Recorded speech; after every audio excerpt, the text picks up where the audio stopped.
voilà donc l'actualité c'est également Bougane Gueye Dany. gëm sa bopp. Allahu Akbar. La ilaha illallah. qui a fait son show. Mais Sawai a bouffé du lion. C'est-à-dire ben instant costume bi. en mode gentleman. Non, il l'a enlevé. Il l'a mis de côté pour dire bon, achamber. Relax. Ah non. Sawai mo mingi lewato. Là, il a dugna ci géew bi. Dugna ci géew bi. Bàkku na bu Là, il a non, instant bi. Tout est prêt. Non, man sama mbër mi pare na. Non, dama ne pare naa. Non, cumbukaay yëpp. Non, sarax naa lépp. tooñ naay nañ ci célébé yoon yi. dem nga ci dëkk Daour. Ari dëkk Daour. Mbay Saint-Louis Mam Koumba Bang. Non, c'est que dëkk Daour c'est le seul génie homme. Génie homme. Mais am na benn génie homme diggante Koumba Castel ak dëkk Daour. Ah bon, waaw mais moom turu tubaab la am. Mais loolu moom ça ce sont les xam nga le président Doudou Wade en sait quelque chose le président Doudou. En tout cas attention mbër bi pare na de. il a dafa simeeku rek nga xam ne kii dafa entraîné. waaw. ku jël avance am il a non ngemb Lagos. ngemb Lagos. Ah non balaa nga koy jàpp non dama nga jàpp ngemb Lagos. c'est que ci biir ngemb bi on va mettre des gourous. parce que avant d'attraper là. Bougane Gueye Dany le bon élève du peuple c'est le titre de Tribune. Aujourd'hui tous les journaux ont repris l'actualité autour de Bougane. maa ngi nuyu Bamba Fall mon ami mon frère de cœur. Oui, monsieur le ministre Bamba Fall. Le ministre maire Bamba. Non, Wantidul de. Wantidul. C'est-à-dire non, Wantidul. Parce que aussi, Nick aussi, donc il est un peu pris. Non, il est pris parce qu'il a des dossiers importants. Parce que Bamba n'est tout dossier là. Et c'est un homme éminemment Bamba social. Bamba partout, Bamba. C'est l'homme du peuple et des peuples. Bamba, donc il gère. Non, instant du monde, Bamba en mode dal. Amadou Diop daa fashion. Dal. Waaw. mu ne la. man lay waxal de. kii kan la. Pape Bokar 18e arrondissement. Pape Bokar Diallo. nee na dugal na ay coups Bougane Gueye Dany. waay yoo. nee na Macky ak lan guro lan lex yu. non Pape Bokar doo dem. demandé Sara doo Saway pare na. Bougane Gueye le bon élève du peuple. Oui. Mais il s'est prononcé sur l'actualité. Il faut bien qu'on parle de l'actualité. Oui. Et lui il dit qu'il est candidat. Il est de l'opposition. On ne peut pas le lui enlever. Personne n'ose dire que Bougane n'est pas de l'opposition. Bon, Bougane Gueye, le bon élève du peuple, c'est le titre de Tribune quotidien. Conférence publique sur le mandat, fisc, Cour des comptes, présidentielle 2024, Bougane Gueye Dany, le bon élève du peuple. Non, attention, Macky et Ismaïla Madior Fall doivent être poursuivis pour haute trahison. Allahu Akbar. Dis-moi hyperkill. Dis-moi hyperkill bimom dal na hyperkill. Alors si nous laissons Macky choisir ses adversaires ce sera de la catastrophe. Dis-moi fakas. En tout cas Bougane Gueye Dany moom fakas. Il a pris du temps pour expliquer ses ambitions pour le peuple. Non l'homme politique qui sait dire peuple c'est Maître El Hadji Diouf bu la waxee peuple xoolal dënn bi de ci alors Laye Mactar le peuple Laye Mactar non yow kenn gënu la je croyais que c'est kenn gënu la yow da nga baax non billaay yow kii mooy borom Malika billaay borom Malika ay waay borom Medina da ngay baat rek ay borom Malika on reste avec Tribune quotidien. Mais Bougane dit, mais le gars qu'on nous a envoyé là pour nous dire que Nekete, l'argent dont il est question par rapport à la Cour des comptes, Aïwetiti Goumela. Les 6 milliards. 6 milliards. Il dit, mais yo, ce Bob, yo, toi-même, yo, c'est 17 milliards. Yo, chop, 17 milliards. Donc, chop 17 milliards. Mamadou Moustapha Ba. Demandez, il lui a dit que yo, bidiwa, 6 milliards, yo, donc, chop. Il nous doit des explications. Chop. Il nous doit des explications. De faut chop.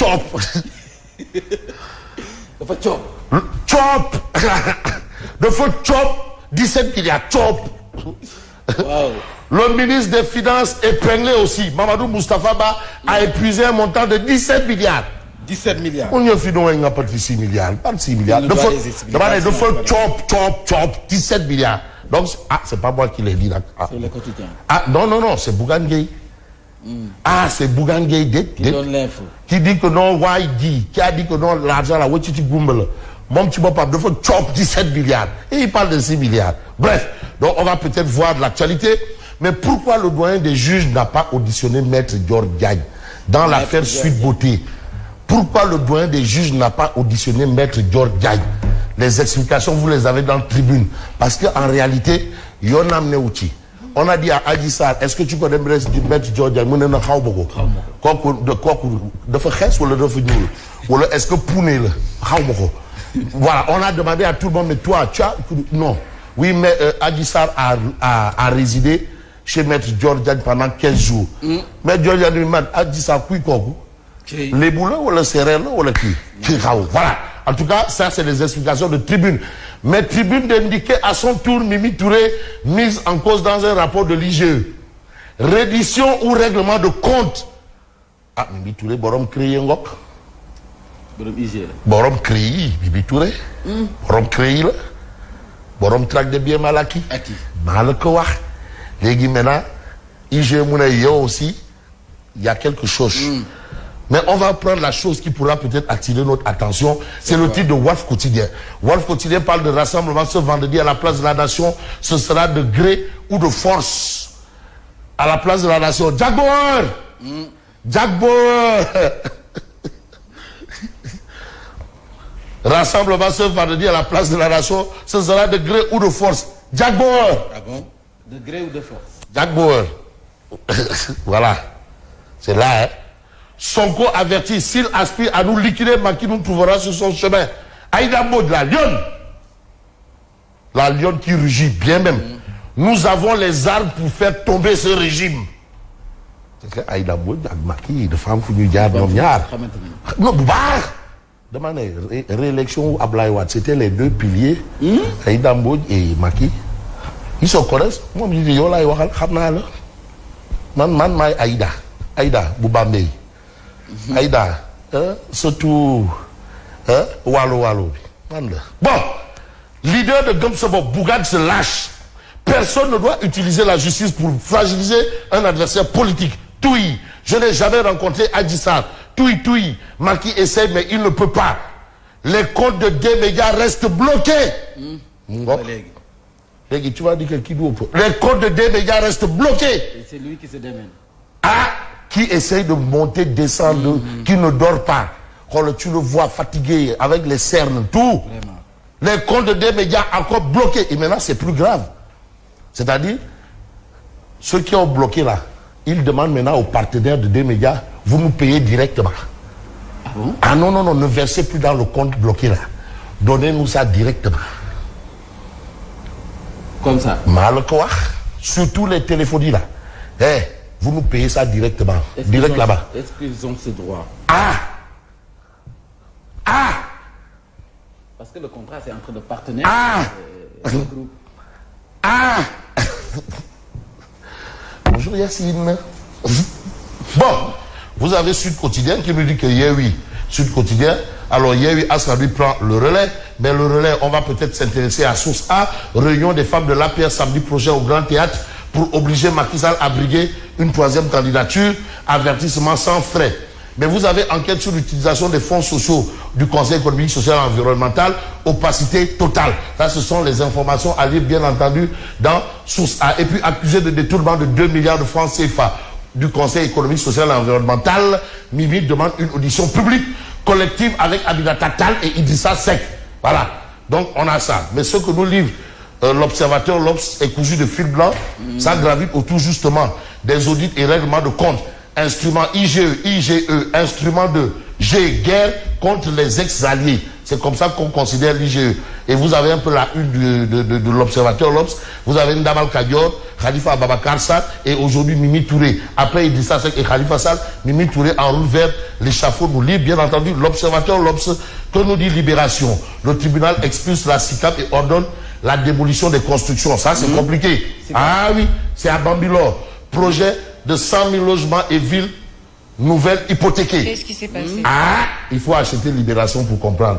Le tribunal expulse la SICAP et ordonne la démolition des constructions.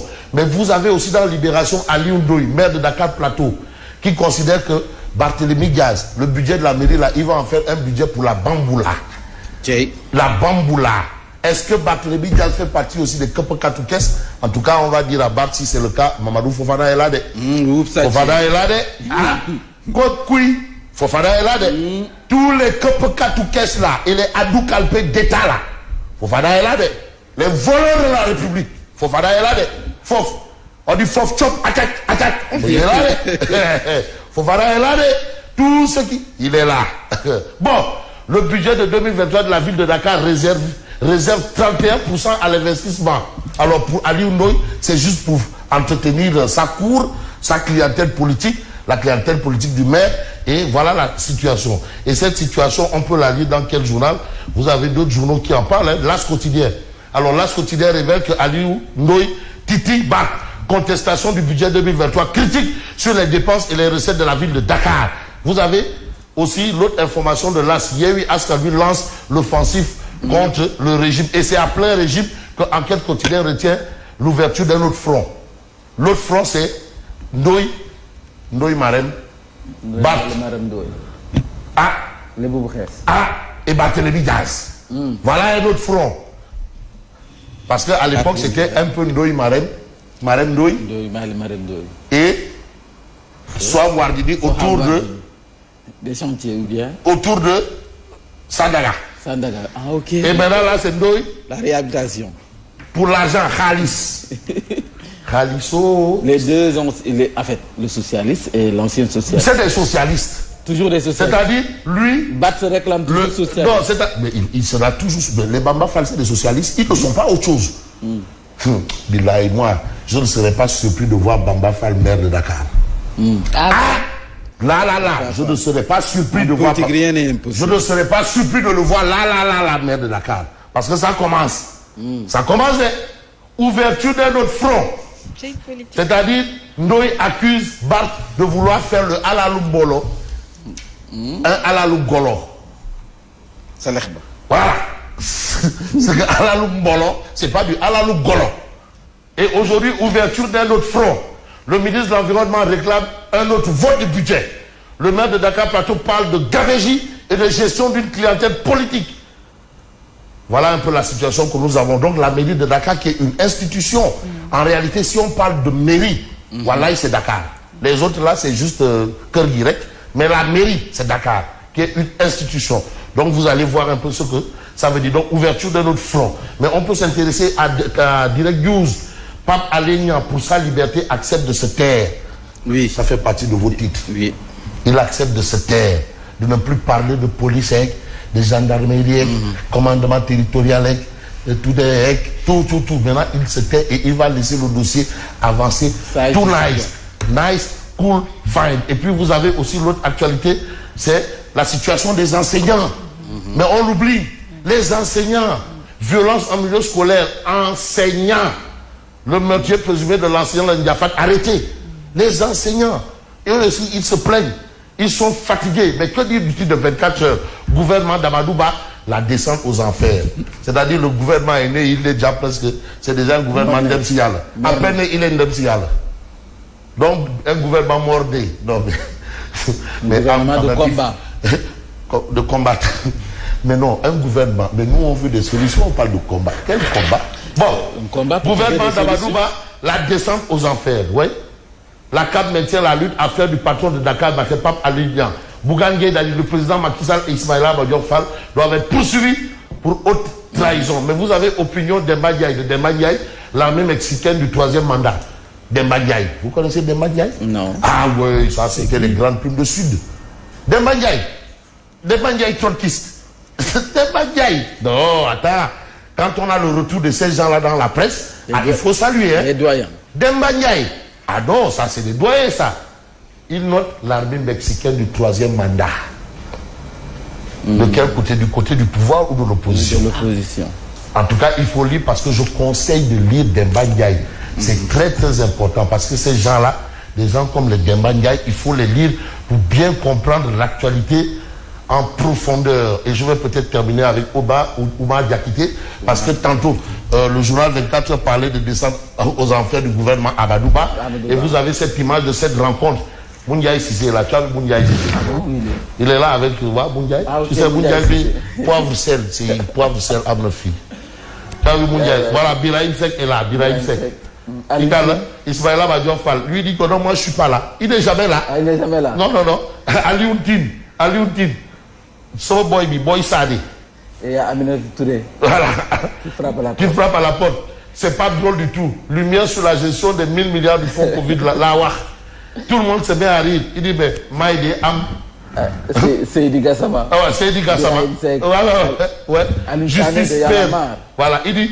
Et donc l'argent a disparu, mais personne ne l'a volé. Ah bon? L'argent a disparu. C'est ce que, en tout cas, c'est comme ça qu'on a compris cette réunion-là. L'argent a disparu et personne ne l'a volé. Et ça fait rire tout le monde. Oui.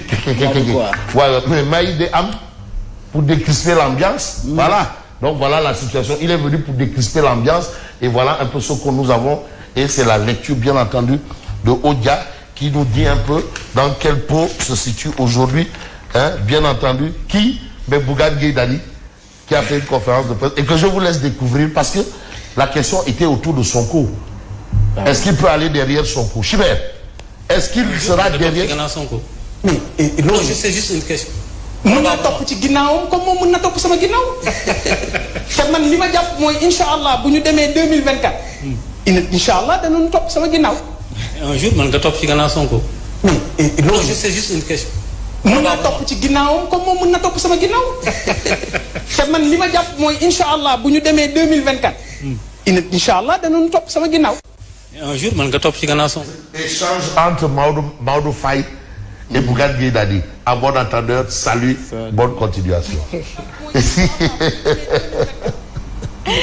Merci beaucoup Fabrice Nguemaïro, bonjour à vous. Bonjour Mambé Ndiaye. Bonjour chers téléspectateurs et auditeurs. Et tout de suite, nous passons au journal.